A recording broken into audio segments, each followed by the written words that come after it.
Bom, meu nome é André. Espero que a gente possa respirar junto esse hálito divino, esse ar amoroso que nos envolve nesse ambiente.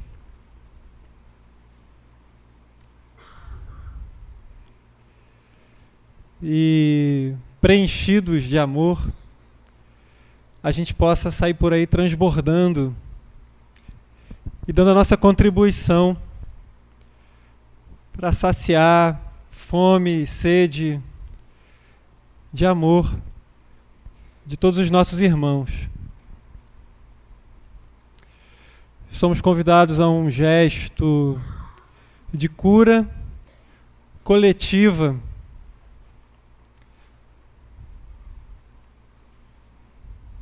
em toda a Terra. E é um processo que começa dentro de cada um. Então que nessa noite a gente possa encontrar as bases para esse trabalho de transformação, de desenvolvimento pessoal, de autorrealização do ser humano na sua máxima potência, que é um ser divino, para que a gente possa ser mais útil na nossa encarnação, que é isso que a gente está aqui. Bom, eu queria agradecer imensamente o convite e a possibilidade de estar aqui com vocês. Eu moro no Rio de Janeiro, trabalho lá, dou aula lá, na universidade. Faço parte de um projeto que está sendo muito intenso nesse processo curativo meu, né? Chamado Yoga de Rua. É um projeto onde a gente está oferecendo práticas de yoga, de meditação nas praças, convidando especificamente moradores de rua. No Rio de Janeiro tem muita gente morando na rua. E aí a gente está nesse projeto que vocês podem conhecer. O site está quase pronto. E aí eu convido vocês a conhecerem pela página do Facebook, chamada Yoga de Rua. Yoga com Y, né? Yoga de Rua. Conhece a gente lá, tem muita foto. Está sendo muito inspirador poder participar desse movimento. Quando a gente se movimenta, fica muito nítido assim que a gente é instrumento. Deus responde muito rápido quando a gente se predispõe a saciar fome, sede de amor, né? De equilíbrio, de direcionamento mesmo, né? Do ser humano na direção da sua meta. E aí a gente também é ajudado, né? Que tá todo mundo no mesmo caminho, tá? Então hoje a gente tem um tema que é desse livrinho aqui que eu escrevi. Chama Espiritismo e Globalização, por uma civilização do amor. Tá bom? Foi parte de um trabalho que eu fiz na Universidade Federal de Juiz de Fora, sob a orientação de um professor que é pastor protestante no Núcleo de Ciência da Religião. Então a gente fez uma boa parceria. Ele é pastor presbiteriano, muito ligado ao movimento ecumênico. Esse barco onde cabem todas as crenças, que compreenderam que o importante é o bem. Tanto faz a forma de crer, né? O importante é o que a gente faz com a inspiração da fé. E foi editado pela editora Comênios. Não sei se vocês conhecem, ela é de São Paulo. Tem muitos livros nessa linha assim, de estudos mais aprofundados na área de educação, na área social, política, né, de pensar a realidade num contexto mais amplo e ver onde é que a gente se insere e aí compreender assim qual o contexto que a gente está, né? E aí o que nos cabe fazer nessa vida.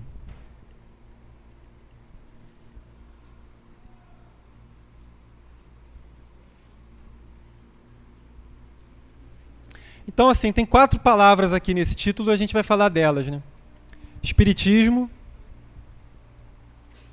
globalização, civilização e amor. Então, estou entendendo que o tema é esse, para a gente refletir, tá bom? Então, antes de falar mais, eu queria sugerir uma pequena mudança aqui no nosso encontro. Aí eu vou contar com a colaboração de vocês, assim, pessoas predispostas a fazer uma experiência. Pode ser? Eu vou pedir para vocês ficarem de pé.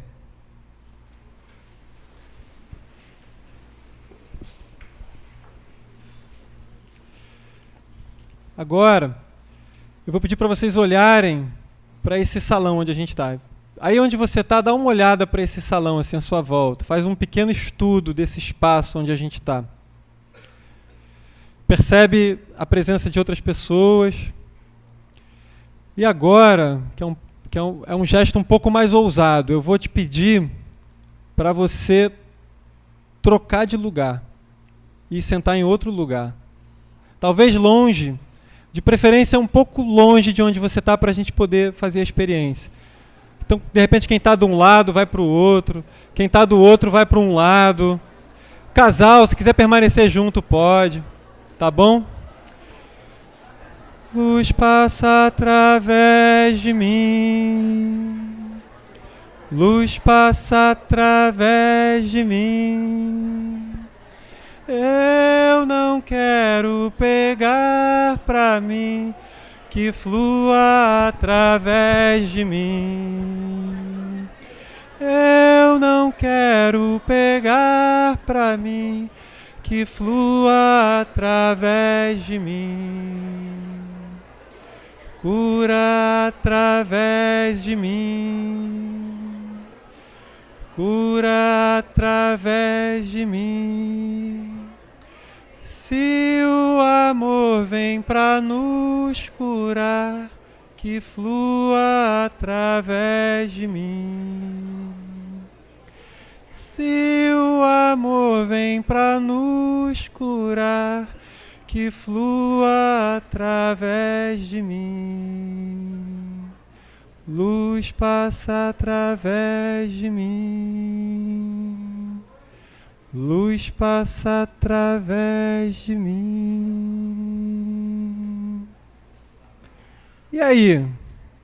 Bom, eu agradeço primeiro, né, o pessoal ter participado. Algumas pessoas não mudaram de lugar, mas isso é normal. Sempre tem uns conservadores, né? Mas o mundo está mudando. Estamos numa fase de transição, né? Algumas pessoas chamam de transição planetária, né?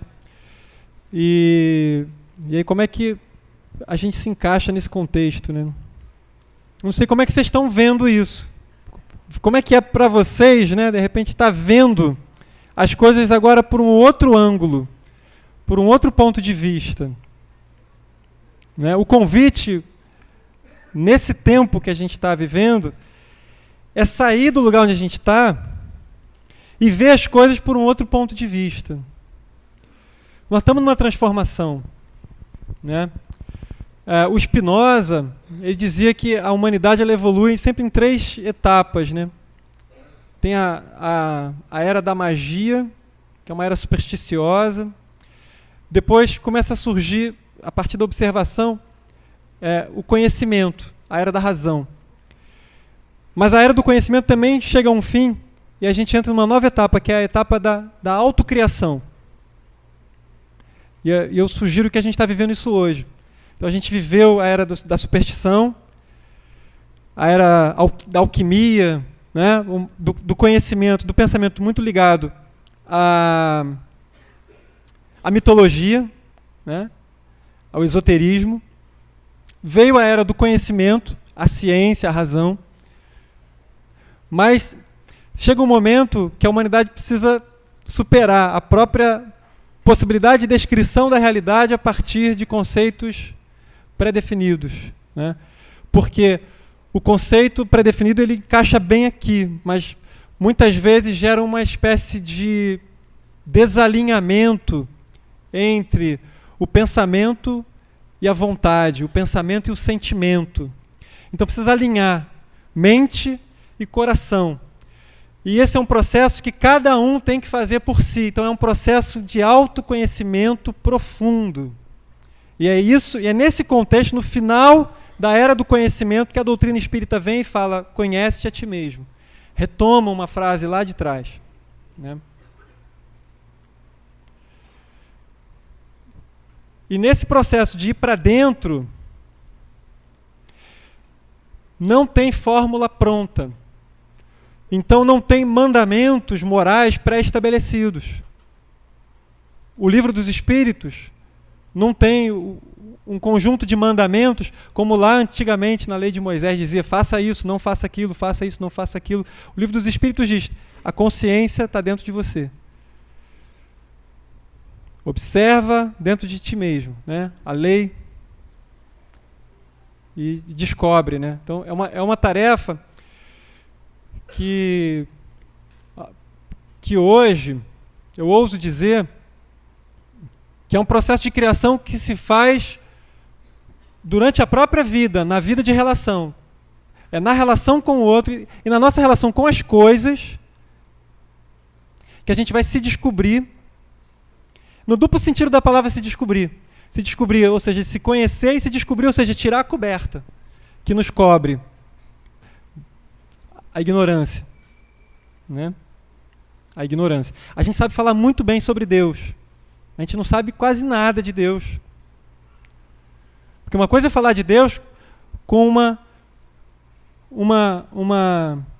elaboração mental, através das palavras. Então eu vou e defino: Deus é a causa primária de todas as coisas. Ah, beleza, entendi.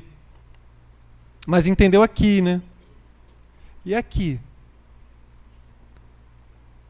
E aí os místicos, ao longo da história da humanidade, falam dessa dimensão mística, essa dimensão da comunhão com Deus. Então não é simplesmente saber sobre, mas viver. Então tem um mestre espiritual da Índia, chamado Ramakrishna, que estava assim com os discípulos, e aí chegou um muito intelectualizado, e aí Ramakrishna queria explicar para ele o que ele estava querendo dizer com a experiência de Deus. Então ele mostrou para aquela árvore: está vendo aquela árvore ali? Você sabe que árvore é aquela? E o discípulo falou: sei, é uma mangueira. Pois bem, você pode saber que ela é mangueira, você pode saber todas as folhas que tem na árvore, você pode contar quantas mangas tem, quantas flores, mas eu saboreei o fruto. Se você não saborear o fruto, você não vai conhecer a essência da mangueira, da manga. Então, o que eu estou falando, né? Uma coisa é saber sobre Deus, saber tudo de religião, saber tudo de teologia. Isso já era, gente. Isso já passou. A nossa alma quer algo mais. É preciso experimentar Deus. Experimentar, viver. E eu não sei o que é isso. Eu não sei falar sobre isso. É um processo para cada um, né? E é simples, simples, simples, simples. Simples demais. É muito simples. O difícil é ser simples, né? Então, na escola, a professora fez essa pergunta para as crianças: defina o que é Deus. E as crianças foram estudar. Aí o menino chegou em casa e perguntou: mãe, o que é Deus? Ah, meu filho, não sei explicar essas coisas não, pergunta para o seu pai. Aí o pai Pai, o que é Deus? Ah, meu filho, é muito difícil. Ó. E falou um monte de coisa, mas o menino não entendeu nada. E aí o menino estava sem resposta. Era um bom aluno, queria levar a resposta para a professora. Aí de manhã ele tomou café lá da manhã em casa e tudo mais. Era café com leite, pão com manteiga. E aí chegou na sala de aula a professora: e aí, crianças? O que vocês descobriram sobre Deus? E aí tinha que ir lá na frente falar, né? Que nem eu aqui, né? Vocês ficam nervosos de ficar aqui na frente, né? Imagina, né? Esse trauma começa lá na escola. Aí tinha que ir lá na frente falar. Aí ele falou assim: Deus, olha a resposta do menino. Deus é como açúcar no café com leite.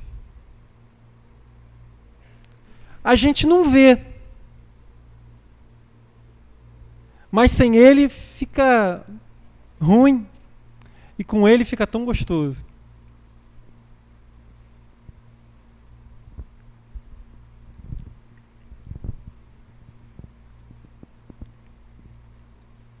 Então é simples.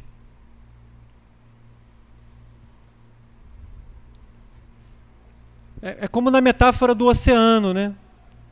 Era uma vez um peixe que queria descobrir o que era o oceano. Ele foi navegando, navegando pelo oceano. E ninguém sabia dizer para ele o que era o oceano. E ele foi na busca dele. Aí um dia um pescador foi e pescou, e ele entrou no barco, e ele se debateu no barco, e ele olhou, ele viu aquilo tudo e falou: ai, eu estava lá e não sabia. E aí, por sorte ou por vontade do oceano, ele caiu no oceano de volta e voltou lá para a colônia dele, lá onde ele vivia com os outros peixes, né? E aí falaram: e aí, você descobriu o que você queria? Um pouco sarcástico, né, o pessoal, né? Aí ele descobriu o que é o oceano.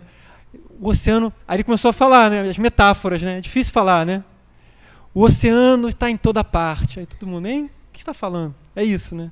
Então, a gente está mergulhado, nele, né? Então, e é difícil falar porque Deus não é o ar que a gente respira, né? Deus é o ar que a gente respira, mas é também o vazio que tem aqui dentro, que permite que o ar entre.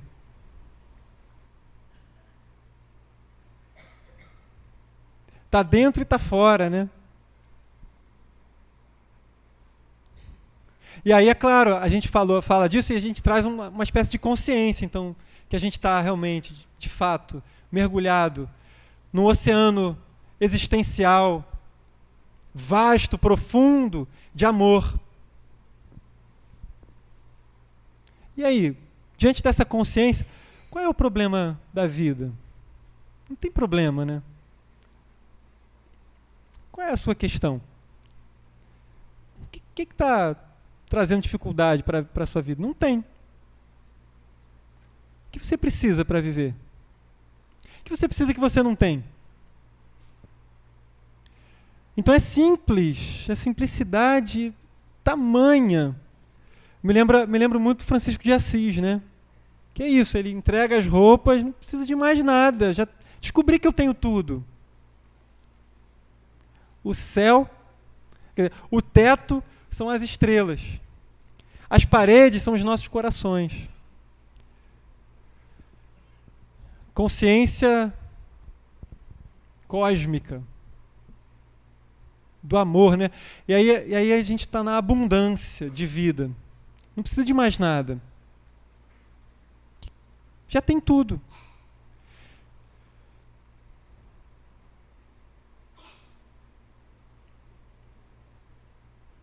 Mas quando a gente fala isso, faz sentido. Ah, puxa, é mesmo. E dá um bem-estar, né, quando a gente ouve essas palavras.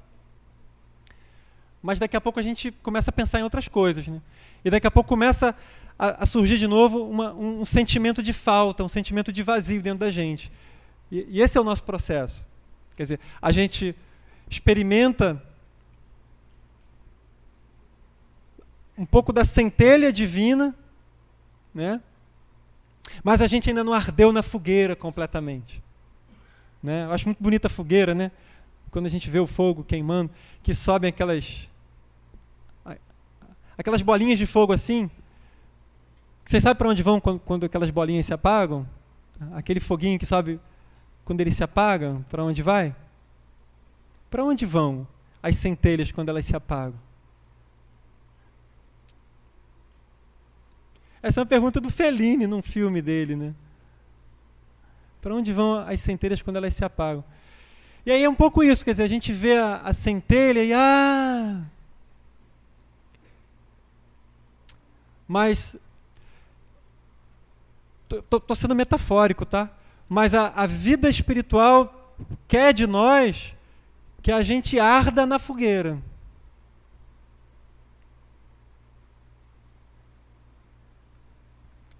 E aí você se torna um santo, um profeta, um sábio, uma pessoa autorrealizada. Então, esse é o caminho espiritual, né? E a gente está aqui, reencarnação em reencarnação, tomando contato com essa verdade, com centelhas da verdade, o que nos anima, o que desperta a nossa potência interna, e é isso. Esse é o norte, né? Mas a força do esquecimento é grande. São estruturas desse sistema corpo-mente que nos aprisionam. Isso foi explicado em várias culturas, né? Na Índia, na tradição do hinduísmo, isso é chamado de Maya, também conhecido como ilusão. É como um véu, né? Então, o que é o ser humano? O ser humano é essa luz coberta por um véu de ilusão. E ele tem insights, tem luzes de verdade, mas ele está preso na ilusão, né? E aí nós pervertemos a luminosidade em estruturas sombrias.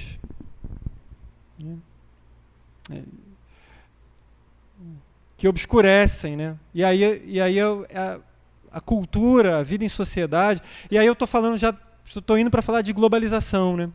Quer dizer, o sistema mundo que a gente vive é um sistema que fortalece o aprisionamento. Em uma palavra, o que o sistema globalizado faz com a gente é amplificar em nós o sentimento de carência, de falta, que você precisa de muita coisa porque... E aí o consumo, né, que rege as relações, né? O Leonardo Boff tem um livro que fala de fundamentalismo.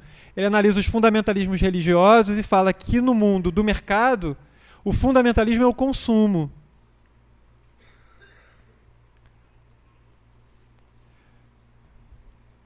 Então a gente vive numa grande máquina social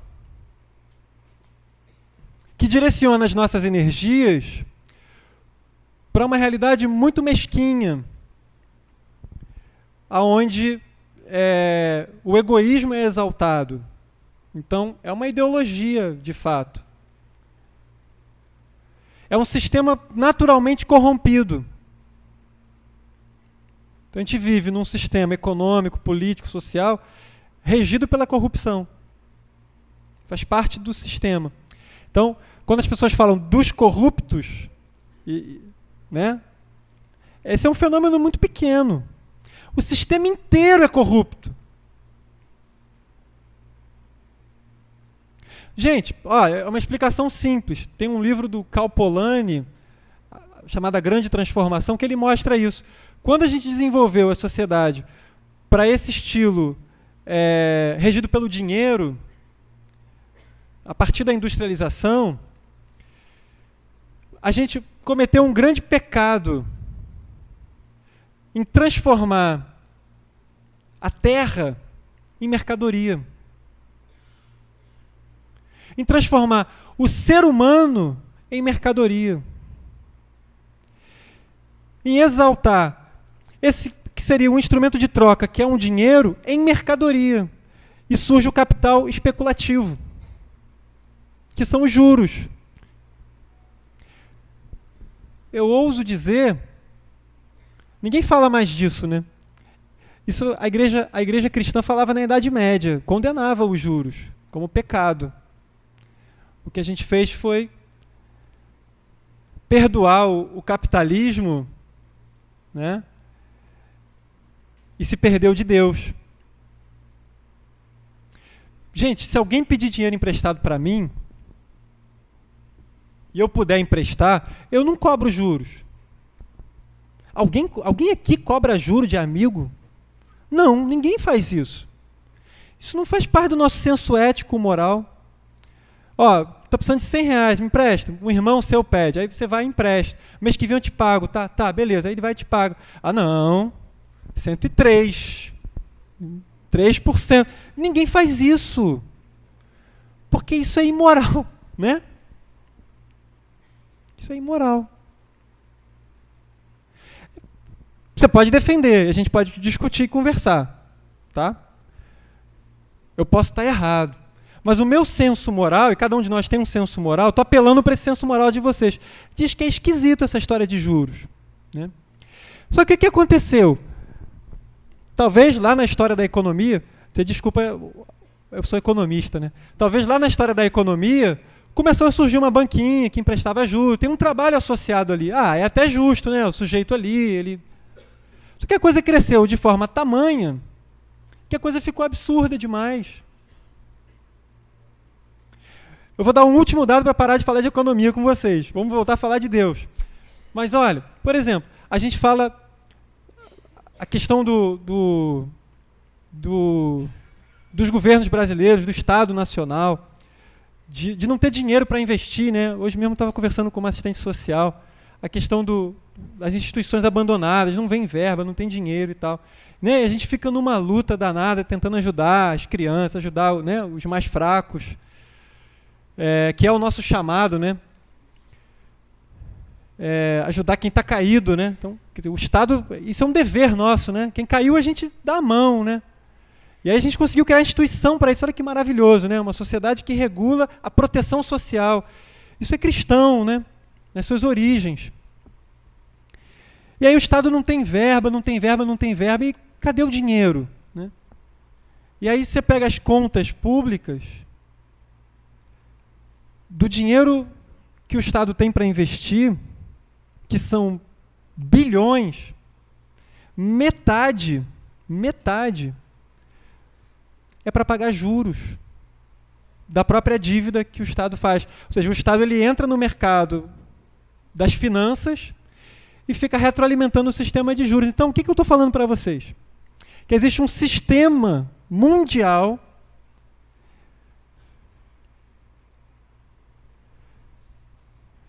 que faz com que poucos fiquem muito ricos e muitos fiquem muito pobres. Esse é o nosso mundo. Essa desigualdade extrema que a gente vê. E a atenção é desviada para pequenas questões da corrupção de um, de outro. Isso é para desviar a atenção, né? Porque o sistema inteiro está corrompido. Tá, André, entendi. E aí, o que a gente faz com isso? O que a gente faz diante disso, né? Então a gente olha globalização, tem um discurso que a globalização é algo bom, que une os povos, né? Mas tem a globalização real, né? Que é um contingente gigantesco de irmãos nossos numa situação material muito difícil, de fome, de doença, e que a gente não vê. E a gente está inserido num contexto que faz a gente se tornar insensível. A gente se torna insensível diante da dor do outro, com uma justificativa, que é assim, ele está sofrendo porque quer, porque é vagabundo, porque não gosta de trabalhar, né?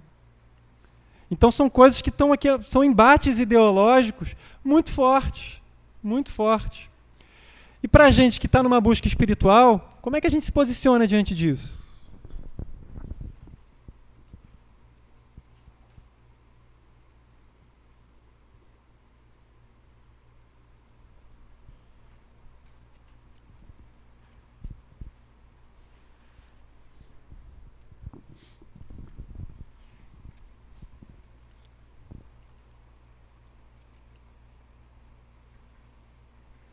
Tem um monge budista do Vietnã que fala um pouco da globalização assim. O que é globalização? Esse tempo que a gente está vivendo, né? Mercados globais, o tempo, aceleração, velocidade, as máquinas, tecnologia. Todo mundo aqui tem um celular conectado no mundo o tempo todo. Para onde vai tudo isso? Onde a gente está indo, né? Como é possível deter as guerras?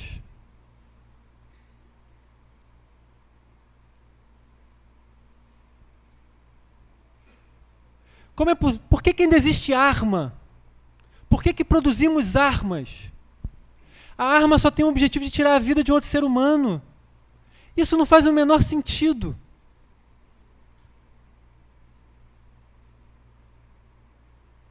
Para onde a gente está indo?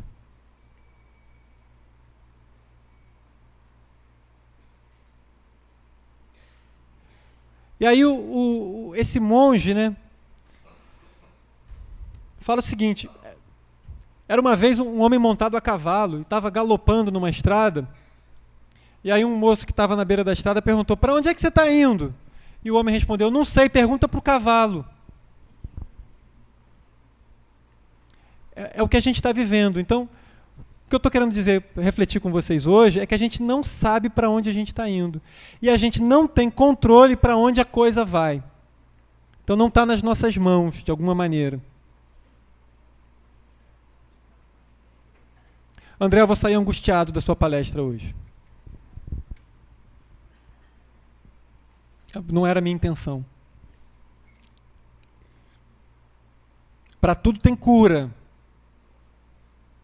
Para tudo tem cura.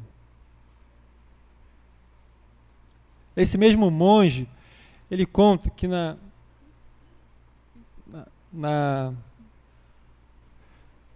no contexto de guerra do Vietnã, muitas pessoas fugiam do país num barco. E era muita gente e pouco barco.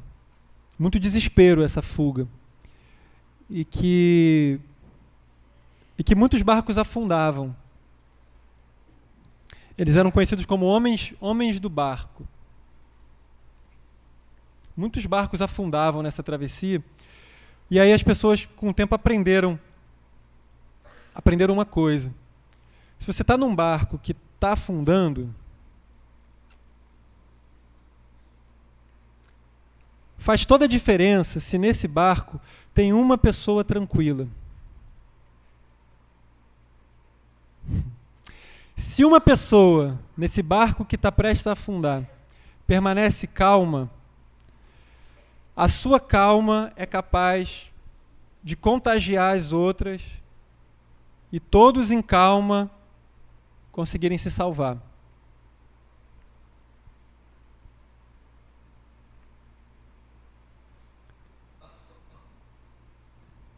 Faz sentido, né? Então, assim, eu tô ouvindo o que eu estou falando, né?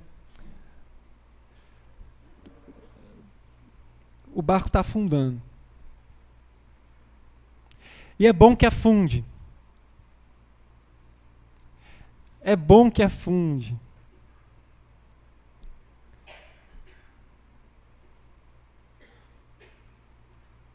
Esse barco tem que afundar, gente. Acabou. É um mundo velho, de homens velhos. Que bom que está chegando ao fim. Faz sentido? Está acabando. Na verdade, já acabou. Na verdade, nunca existiu. A grande ilusão, Maia. Só que ela é criada dentro da gente.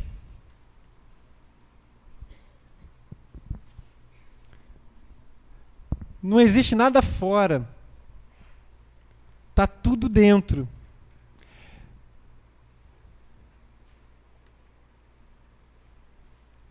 Né? O mundo fora é a expressão do mundo dentro. Não tem fuga. Então qual é o convite? Vai para dentro. Acha esse lugar de calma e ajuda para as pessoas se salvarem nessa transição. Qual é o roteiro? É o mesmo de sempre, que a gente já falou muitas vidas. Né? A gente já falou muitas vidas. Meu reino não é deste mundo. O apego material gera o sentimento de escassez, de falta, que gera o sentimento de ganância, de ambição, de propriedade, de domínio, que mantém a regulagem do sistema funcionando. Vamos respirar Deus? Vamos experimentar Deus? Saborear a manga? E diante da abundância, transbordar amor? E se libertar dessas engrenagens. E aí essa libertação, ela começa dentro. E a gente pode começar a criar novas estruturas, um novo mercado. Não de mercadorias, mas de trocas de virtudes humanas. Um pouco exemplo do que a gente faz aqui. Reflexão, música, oração, são bens infinitos.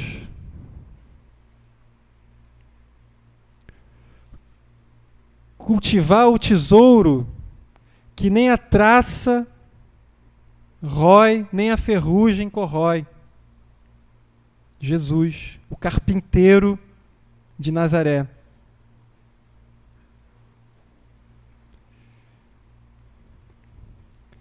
Então eu vou chamar aqui agora a presença de Jesus através dos seus exemplos, para que possa nos inspirar nessa transição delicada. Mas não para um gesto de magia exterior para transformar lá fora, mas para um convite, para um mergulho interior no mar do oceano cósmico existencial. Para nós, Jesus não é um salvador no sentido de que eu não preciso fazer nada e ele salva e está tudo acabado. Jesus é um mestre que exemplifica e fala: esse é o caminho, agora vai e faz. Como achar essa fonte que ele afirma estar dentro da gente? Que fonte é essa? É uma fonte que uma vez um homem descobriu, voltou para casa, vendeu tudo que tinha para comprar aquele terreno e ficar com aquela fonte. Jesus falava assim, né? Essas metáforas, essas parábolas. Para falar da suprema importância dessa descoberta, desse tesouro. Jesus falava a homens do Oriente Médio, homens de negócios. Se você vai no Oriente Médio e vai fazer uma compra, né? Vai comprar um tapete. Quanto é o tapete? Pessoa, sei lá, R$100. Se você comprar por R$100, você está ofendendo o sujeito. Eu aprendi isso. Você não pode. Você tem que barganhar. Não, 100 não. Eu estava pensando que ia ser uns R$20. Para você eu faço 80. Não, 40, por favor. 50 não se fala mais. Sabe, essa barganha é a cultura daquele povo. Então Jesus falava nessa linguagem. Ele vendeu tudo para comprar aquele terreno onde estava escondido o tesouro. Aí as pessoas entendiam assim que é algo de suprema importância. E o que é de suprema importância para a gente? que é a coisa mais importante hoje para a gente? Trabalhar em nós, todos os dias da nossa vida, como uma preocupação suprema.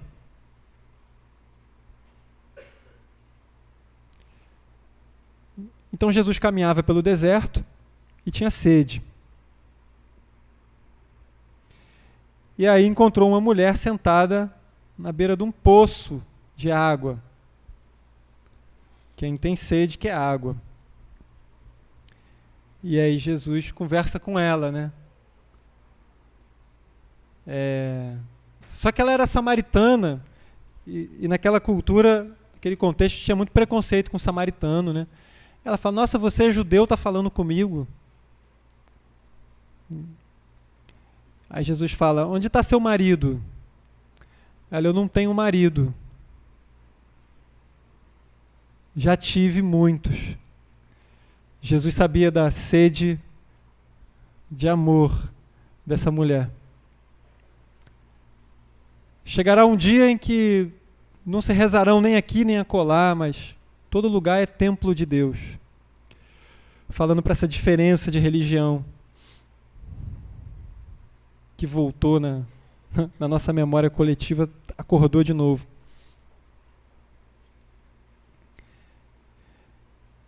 E aí então ele fala, dá-me de beber dessa água, né? E aí nessa conversa com a mulher samaritana, Jesus fala assim, se você soubesse quem eu sou,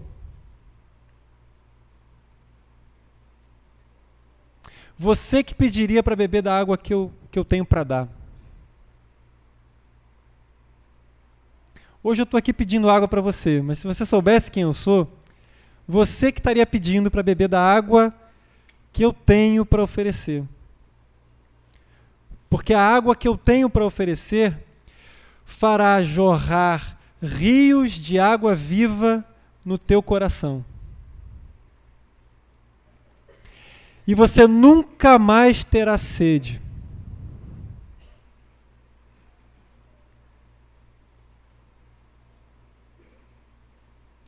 A humanidade em crise, entretecendo a sede do homem, estimulando mais e mais sede, de poder, de riqueza. Então, qual é a preocupação suprema hoje? Beber dessa água que faz jorrar rios de água viva dentro da gente mesmo. E aí não tem mais sede. Está falando de um caminho espiritual. E que fonte é essa que faz jorrar rio de dentro para fora? O que é isso? Que quanto mais você dá, mais você tem. É isso que nós chamamos, com essa palavrinha de 4 letras, amor. Amor.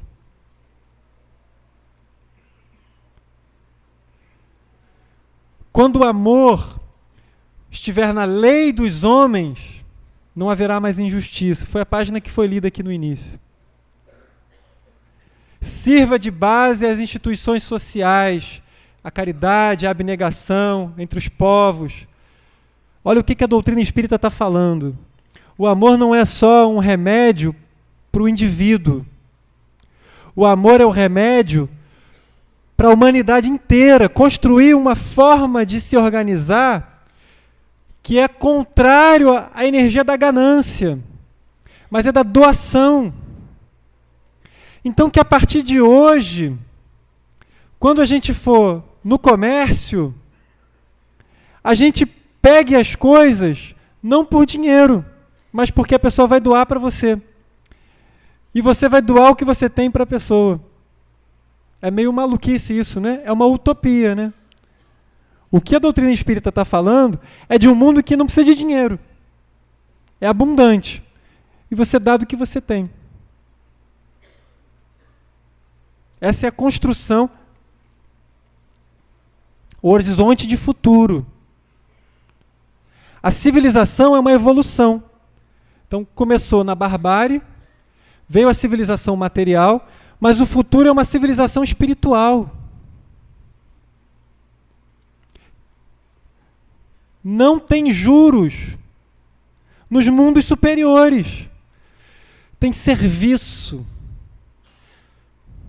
Não tem expropriação do trabalho do outro. Não tem um rico sobrevivendo às custas de quem não tem nada.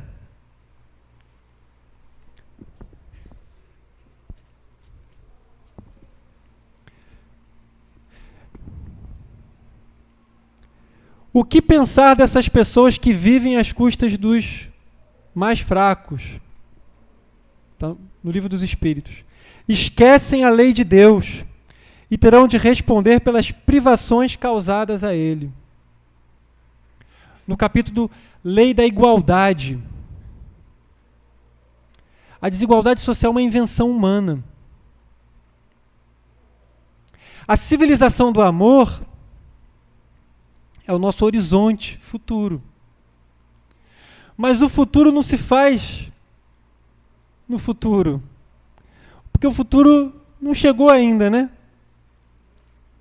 Tudo que a gente tem para fazer é trabalhar no hoje, no agora. E o que a gente pode fazer agora?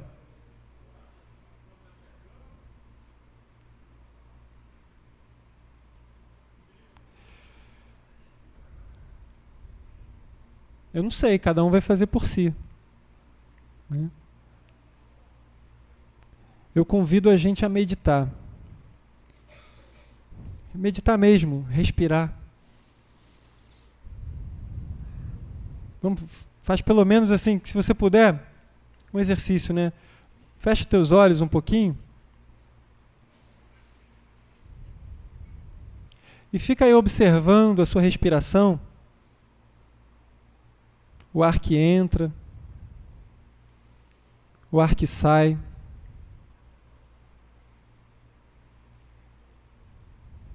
Perceba esse momento presente. E vai para dentro.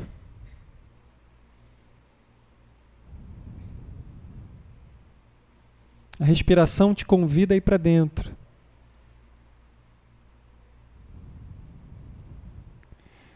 E você vai indo mais e mais, desvendando o centro do teu ser.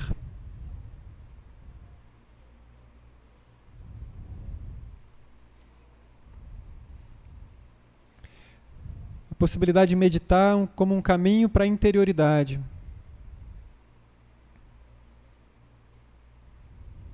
Para a gente sair do automatismo desse sistema mundo que nos engana. E a gente encontrar harmonia na lei, em nós e fora de nós. Então está tudo certo. O que tem que existir de injustiça no mundo é porque ainda tem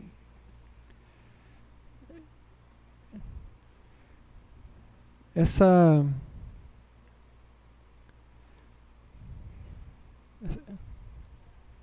desintegração dentro de nós. Então o trabalho é integrar.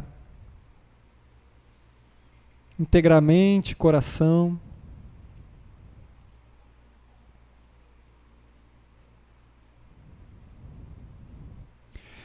Você pode agradecer pelo ar, agradecer por essa energia vital que está presente no seu corpo. E buscar. Agradecer a Deus. Perceber a presença de Deus dentro e em toda parte. No micro e no macrocosmos. Mergulhar nessa comunhão que, segundo a doutrina espírita, é feita de amor.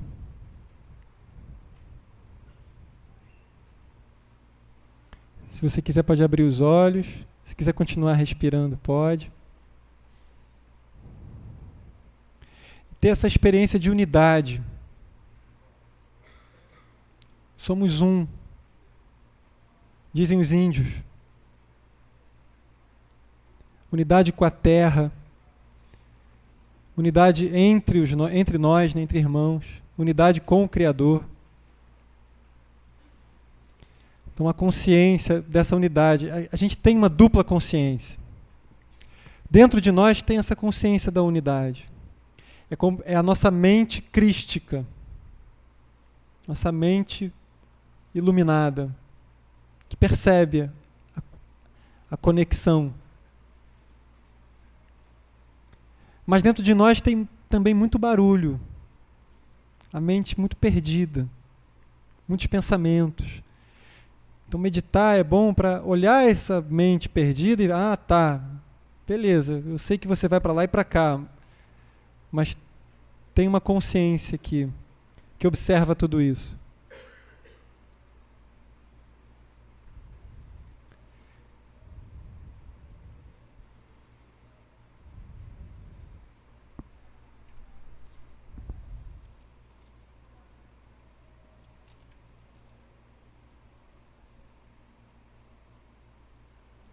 O Ouspensky era discípulo do Gurdjieff.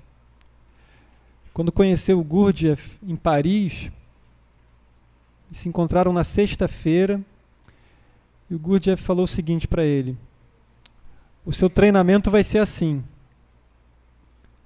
Você vai ficar fechado aqui nesse apartamento, sábado e domingo inteiro.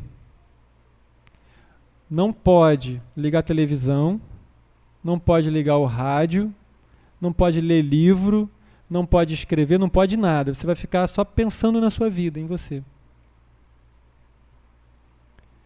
E assim o Ouspensky fez. E na segunda-feira o Gurdjieff voltou lá e chamou para eles passearem pela rua.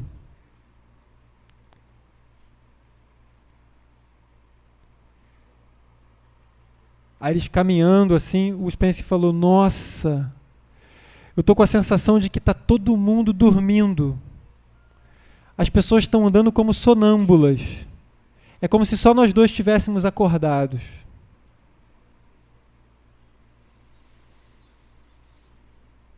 Então, o caminho da interioridade é para a gente despertar a consciência. E sair desse sono hipnótico da mundanidade. É isso que a religião de verdade tem para oferecer. Chegará um tempo que a gente vai viver acordado sempre. Estou acordado e todos dormem, todos dormem, todos dormem. Agora vejo em parte, mas então veremos face a face. É só o amor, é só o amor que conhece o que é verdade. O amor é bom, não quero mal. E por aí vai, a carta de Paulo, né? Cantada pelo Renato Russo. Eu tenho tempo ainda, gente? Eu não tenho hora aqui, não. Temos 2 minutos? Então vou encerrando. Queridos, queridas, obrigado. Eu não tenho a menor ideia do que vai se processar dentro de vocês desse nosso encontro, dessa nossa conversa. Eu estou nessa busca. Gosto de meditar. Estou nessa busca aí para chegar no mar. Sabe, o rio vai chegar no mar. E eu creio que essa reflexão toda que a gente faz sobre economia, sobre globalização, é para a gente entender um pouco que a prisão é grande. E eu não estou dizendo para ninguém sair daqui e entrar em movimento político. Cada um vai encontrar o seu caminho. Sabe? O que é importante é a gente estar trazendo luz para a Terra. Entende? Aonde você está, você fazer luz. Então, se você está envolvido nesses ambientes que estão, de fato, questionando a corrupção do sistema, vai fundo, cara. A gente precisa de gente luminosa nessas áreas. A gente precisa de mais gente luminosa fora do que dentro do centro espírita. O centro espírita já tem luz demais. Precisa de muita gente lá fora, trazendo luz, sabe? Então, a instituição que você trabalhar, o lugar onde você estiver, faz luz, né? Agora, a atenção para não se perder nas ideologias materiais. Porque não tem lado A ou lado B. É tudo um só. Nesse oceano, é tudo oceano de Deus. Eu vou terminar aqui. Eu vou recitar um poema do Emmanuel, que foi escrito pelo Chico Xavier. E eu vou cantar mais uma música, para desespero de quem tem bons ouvidos, que é do Yogananda, essa coisa do rio e do mar, né? Ele canta assim: eu sou a onda, faz de mim o mar. Eu sou a onda, faz de mim o mar. Faz de mim o mar, faz de mim o mar. Faz de mim o mar, faz de mim o mar. A onda do mar desfaz-se no mar. A onda no mar desfaz-se no mar. Faz assim, ó meu Senhor. Faz assim, ó meu Senhor. Tu e eu sempre unidos. Tu e eu sempre unidos. Eu sou a onda, faz de mim o mar.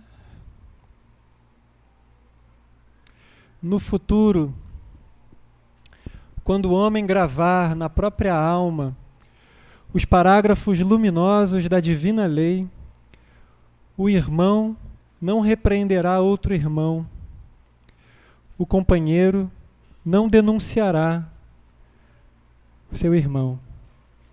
O cárcere cerrará suas portas, tribunais quedarão em silêncio, o ódio será expulso do mundo, as baionetas repousarão, canhões serão convertidos em arados, homens de armas volverão à sementeira do solo, as máquinas não mais vomitarão chamas para o incêndio e para a morte, mas cuidarão pacificamente do progresso planetário. A justiça será ultrapassada pelo amor, e os filhos da fé não somente serão justos, mas bons, profundamente bons. As casas de oração estarão consagradas ao trabalho sublime da fraternidade suprema. E a prece residirá nos atos e pensamentos de todos, porque o Cordeiro de Deus terá transformado o coração de cada homem em tabernáculo de luz eterna, em que seu reino divino resplandecerá para sempre. Emmanuel, Chico Xavier. Parceria de amor, luz, paz, cura, amor transbordante para a nossa luz que está brilhando mais e mais. Bom trabalho para a gente. Obrigado.